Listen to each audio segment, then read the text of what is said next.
Welcome back to the deep dive. Today we're embarking on what one of our sources describes as the best of stories. It's really an extraordinary narrative that has resonated through millennia. That's right. Our material for this deep dive is drawn from the Joseph story, Yeah. Wisdom from Well to Throne, a really powerful and ancient account. Hmm. And it's not just, a historical or spiritual journey. It's packed with insights, Hmm. practical wisdom that can truly illuminate your own path. Yeah, practical wisdom for daily life. So our mission today is really to uncover those timeless lessons within the narrative of Prophet Joseph, often associated with beauty, trials, chastity, wisdom, and this profound empowerment. Do you? We're going to see how this ancient tale can speak directly to our modern challenges. So, okay, let's dig in. The story opens with Joseph as a young boy experiencing a truly striking dream. He says, "Indeed, I saw 11 stars and the sun and the moon. I saw them prostrating to me." I mean, what an image for a child. It really is. And it's more than just a vivid dream, you see. The narrative suggests this wasn't mere fantasy, but actually a divinely inspired glimpse into his future destiny. Wow. And Joseph's father, recognizing the the profound implications, particularly the potential for envy. Right, the danger. Exactly. He immediately advised him, "Oh, my son, do not relate your vision to your brothers, lest they conspire against you." So, beyond the immediate family drama, what's the deeper implication here for us? Is it about, like, the vulnerability of new ideas or maybe the timing of sharing big plans? It really is about that. Some aspirations, some of these really profound visions, they need a period of gestation. Hmm. Rushing to share them can expose them to premature judgment or, like the story highlights, envy. Yeah. Not everyone who sees your potential will wish you well. And this kind of invites us to consider, do you have a significant dream, a budding project, maybe even a personal intention, like a major life decision? Hmm. There's real wisdom in nurturing it privately until it gains strength. So, the insight isn't just about keeping secrets, but more about strategic patience. Some visions really need protection until they're ready to become reality. Precisely. Okay, now, here's where the narrative takes a really sharp and honestly painful turn. Despite his father's warning, or maybe because of those underlying tensions, Joseph's own brothers, just consumed by jealousy, conspire against him. Yeah. And their horrific act, they throw him into a dark, abandoned well in the desert. The source text puts it so starkly, and they put him into the bottom of the well. Just imagine that. A young boy, completely alone, isolated in just utter darkness, betrayed by his own family. It's chilling. It's the epitome of abandonment. Yet what's truly remarkable right in that moment is the immediate divine intervention mentioned. The narrative stresses that God did not forget him. Okay. Instead, it says a profound whisper came to him, right there in that dark well. "You will surely inform them of this deed of theirs while they perceive not." Wow, that's an incredible promise given in such a moment of despair.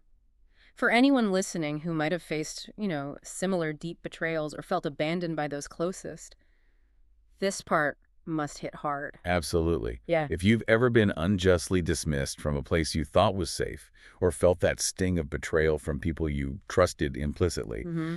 this section offers a powerful reminder. Even when others cast you into your own personal well, relief and unexpected help can emerge. They can come from places you never anticipated. So even in the deepest darkness. You are not truly alone. That's the message. And from that, Joseph's situation, it actually gets worse in some ways. Hmm. He's rescued, yes, but then immediately sold as a slave Great. for a cheap price. Yeah. His dignity stripped. He basically becomes property, an object to be bought and sold. This specific moment, it's incredibly potent. It highlights that no matter how much external circumstances might diminish a person, Joseph possessed something internal that no one could buy or sell. What was that? That inner fortitude, a believing heart, a pure soul. This situation really challenges our whole notion of value. Your worth, you see, isn't defined by what you own or by what people say about you. It's so easy, though, isn't it, to get caught up in how the world sees us or measuring ourselves by what we accumulate? Oh, absolutely. But this story profoundly suggests that even if others literally reduce you to nothing, your inherent value, your real worth, remains untouched. Precisely. Your true value isn't in the position you're put in or the price someone assigns to you. It's in the unwavering light and integrity you carry within you. That internal compass. That's it.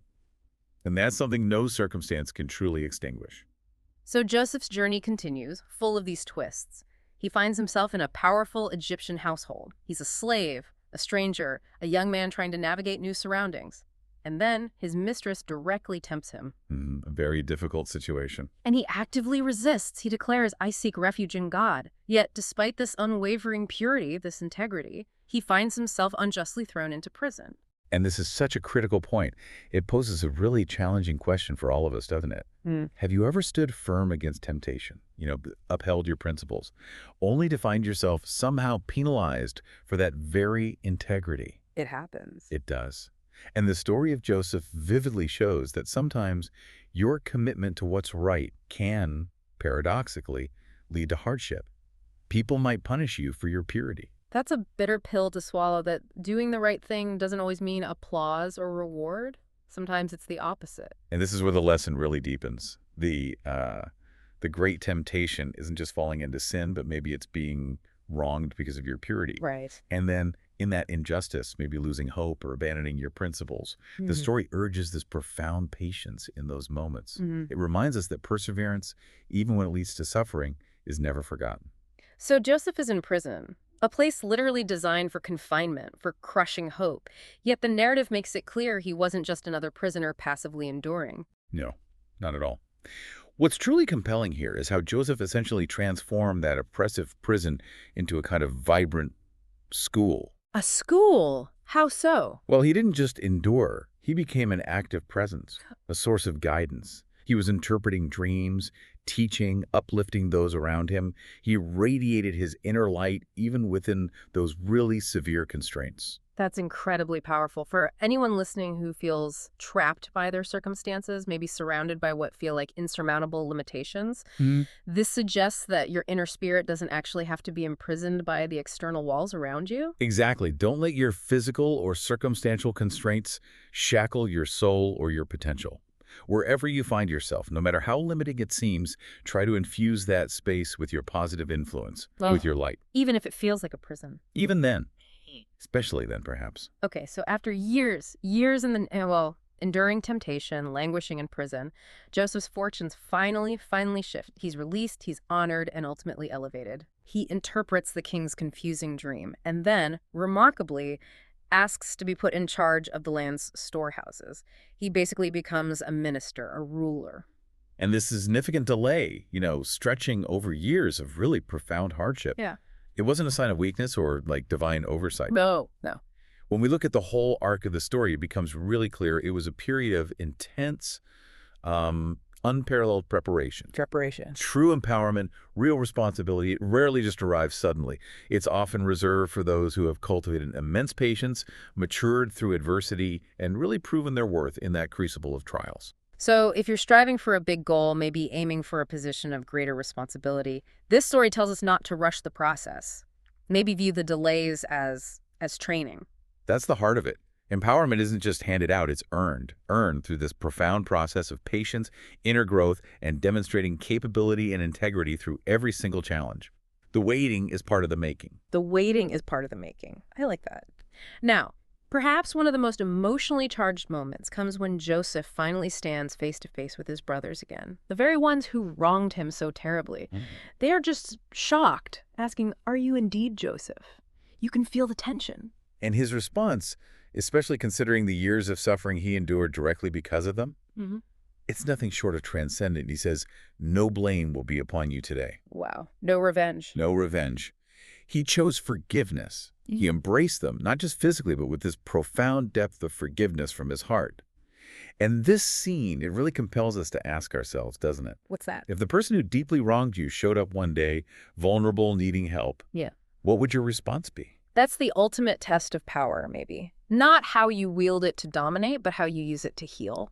That's beautifully put. The wisdom here is incredibly profound. And when you attain power, true strength isn't found in repeating the injustices that were done to you. Instead, it lies in rising above, in choosing forgiveness, choosing compassion over that understandable desire for retribution.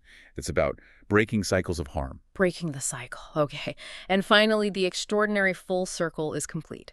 Joseph brings his parents to him. He raises them onto the throne beside him and declares, "Oh, my father, this is the interpretation of my vision of old." Incredible. What an amazing culmination. From a child's dream, all that way to a prophet's throne. And this moment just perfectly encapsulates the story's core message. Never, ever abandon your dreams just because the path seems impossible or unending. Mm-hmm. If your vision is rooted in something true, something meaningful, perhaps something divinely guided, it will find its fulfillment, even if it takes decades of patience and perseverance. So if you're listening and holding on to a dream that feels like it's taking forever, maybe facing just countless obstacles, this whole narrative offers such a powerful beacon of hope and resilience. Absolutely. The ultimate truth we can distill from Joseph's story is perhaps this: unwavering purpose, when coupled with profound patience and inner integrity, it inevitably leads to the manifestation of your deepest aspirations, no matter how long or difficult the journey. The story of Joseph, as we've explored today, is clearly so much more than just a captivating ancient narrative, isn't it? Far more. It's this vivid tapestry woven with threads of inner beauty finding strength in the deepest well, steadfastness in the palace of temptation, generosity after empowerment, and finally, this deep contentment. Yes, this deep dive really highlights that our value isn't defined by the difficult situations we find ourselves in. Not at all. It's defined by that intrinsic light we cultivate within ourselves and the unshakable principles we uphold through every single trial. It really leaves us with a compelling thought, I think. In our own lives, how might we try to emulate Joseph's journey? How can we cultivate that kind of patience that endures in our own wells? Maintain purity and integrity in our palaces of temptation, whatever they may be, and ultimately choose that profound forgiveness when we find ourselves on the throne of success or power. And perhaps, just maybe, consider this: what seemingly insurmountable well are you navigating right now in your life? And could it be that that very challenge, as difficult as it Yeah. is actually a critical preparation, a shaping for the unique throne of purpose or fulfillment that patiently awaits you down the line?